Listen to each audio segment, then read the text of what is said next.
نحمده ونصلي ونسلم على رسوله الكريم أما بعد فأعوذ بالله من الشيطان الرجيم بسم الله الرحمن الرحيم قل يا أهل الكتاب لم تكفرون بآيات الله والله شهيد على ما تعملون صدق الله العلي العظيم. دین مخی آیتونو کی اللہ رب العزت دا انفاق فی سبیل اللہ ذکر فرمائلو چې تاسو تر هغه وخت پورې د نیکۍ کامل درجه ته نشئ رسیدلی تر کوم وخت پورې چې تاسو خپل خوښ مال د الله په لار کې خرچ نه کړئ او د بیت الله شریف مبارکي اهل کتاب ووي چې زمونږه بیت المقدس چې کوم دی هغه افضل دی او مسلمانان ووي چې الله رب العزت بیت الله شریف چې کوم دی افضل ګرځولی دی یعنې د هغوی په مابین کې دا خبرې وي الله رب العزت د هغوی یهودیانو د هغې خبرو رد وکړو ان اول بیت وضع للناس للذي ببکة مبارک وهدى للناس چې دا بیت الله شریف دا د ټولو نه مخکې چې کوم دی الله رب العزت په مقدس ځمکه باندې د هدایت دپاره انسانانو د لارې کېدو دپاره الله رب العزت جوړ کړی دی او دې ته به هغه خلک ځي چې کوم خلک استطاعت لري طاقت لري او الله رب العزت وله قوت او طاقت ورکړی وي او د لارې خرچ او اخراجات ورسره وي. دې آیتونو مبارکو کې الله رب العزت د اهل کتابو تذکره فرمایلی ده هغه اهل کتاب چې هغوی ته د الله رب العزت آیتونه رسیدلی دي او الله په هغې باندې ګواه دی. قل ته ورته ووایه پیغمبره یا اهل الکتاب ای اهل کتابو لم تکفرون ولې تاسو کافران کېږئ بآیات الله په آیاتونو د الله باندې والله الله تعالی چې دی شهید دی ګواه دی علی په هغه کار باندې ما تعملون چې کوئ تاسو یعنی تاسو د الله په آیتونو باندې ولې کافران کېږئ انکار کوئ او الله چې کوم دی په دې خبره باندې ګواه دی چې د آیتونو تاسو پیغمبرانو را رسولي. قل ته ورته ووایه پیغمبره یا اهل الکتاب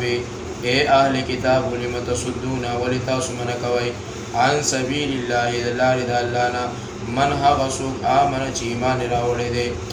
تبغونها عوجا او لټوي دی د لارې د الله لره وانتم شهداء کوږوالی چې لټوي دی د لارې د الله لره کوږوالی وانتم شهداء او تاسو ګواهان یې په دې خبره باندې یعنی تاسو د الله د لارې نه هغه سړی ولې منع کوئ چې چا ایمان راوړی دی او الله رب العزت یې حق او سچ تسلیم کړی دی او تاسو چې کوم دی د ده په دغه ایمان راوړلو کې یعنی کوږوالی رټوئ حالانکې تاسو ګواهان یې په دې خبره باندې وما الله الله تعالی چې دی بغافل بې خبره نه دی عما د هغه کار نه تعملون چې تاسو یې کوئ یعنی ستاسو د هر کار نه الله رب العزت باخبر دی. یا ایها الذین آمنوا ای هغه کسانو چې ایمان هم راوړی دی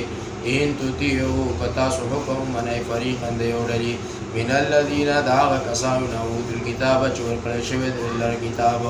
یردوکم بعد ایمانکم کافرین نو بیرته وګرځېده تاسو د ایمان ستاسو نه کافران شولو. علماو لیکلي دي شماس بنت قیس یهودي و یوه ورځ په ډله د اوس او د خزرج تیر شو نو دوی یو خوږ مجلس لګولی و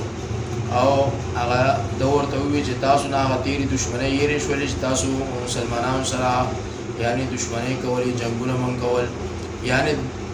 یو قسم له شیطاني کوله او بیا یې چې کوم دی هغه مسلمانان او هغه خلک په یو بل باندې راواچول او وسلې راواغستې نو رسول الله صلی الله علیه وسلم ورله راغی او دی ورته ارشاد فرمایله چې تاسو بیا د جاهلیت هغه کارونه راویستلو او تاسو چې کوم دی د هغې نه انکار کړی و یعنې هغه تاسو ختم کړي وو نو بیا دوی په مابین کې چې کوم دی دوستي وکړله او یو بل ته ورغاړې وتل او پښیمانه شول په دې خبره باندې الله رب العزت د آیت پرې نازل کړلی و. وکیف تکفرون او څرنګه به تاسو کافران کېږئ وانتم او حال دا چې تاسو تتلا تطلع علیکم چې ولستلی شي په تاسو باندې علیکم آیاتونه علیکم په تاسو باندې آیات الله آیاتونه د الله وفیکم او دې په تاسو کې رسول د الله که تاسو طاعت وکړو یعنی بعضی مفسرین فرمایي دا خطاب خاص صحابه کرامو ته او بعضی مفسرین ویلي دي چې نه بلکې ټول امت ته دی ځکه چې قرآن شریف موجود دی گویا کې رسول الله صلی الله علیه وسلم چې قرآن شریف په د نازل شوی دی هم موجود دی اگر کومګه یې پسترګونه وینو یعنی دا خطاب عام دی ومن یعتصم بالله او هر څوک چې منګولي خخ کړي بالله په دین د الله باندې فقد هدي په تحقیق سره او خول شوا الى صراط مستقیم سملار د برابر یعنی صراط مستقیم چې چا د الله رب العزت دین لغاړه ورکړه او په صحیح معنی باندې د الله دین چې کوم دی هغه تسلیم کو الله رب العزت ورته د هدایت لارې خي او د گمراهۍ د لار نه الله رب العزت بچ کیو دې آیت مبارکه کې الله رب العزت خاص هغه خلقو ته ذکر فرمایلی دی کم خلق چې دا الله رب العزت دین په صحیح طریقې سره چې کوم دی په خپل ژوندۍ کې راولي او حال دا دی چې رسول الله صلی الله علیه وسلم په هغه کې موجود دی نو الله رب العزت په دې آیت مبارکه کې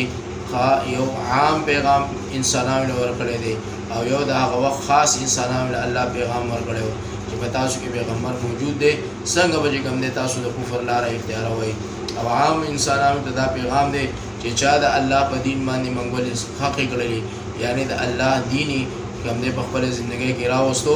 الله رب العزت ورته صراط مستقیم لار اسانه کی او د تبد الله طرف کوم دی هدایت پیدا شي الله رب العزت موږ له عمل توفیق راکړي کریم الله دې دا ټول آیتونه زموږ په ژوندۍ کې او زموږ په ژوندۍ کې نافذ کړي السلام علیکم ورحمۃ اللہ وبرکاتہ اللهم لك الحمد كما انت اهل وصلي على محمد كما انت اهل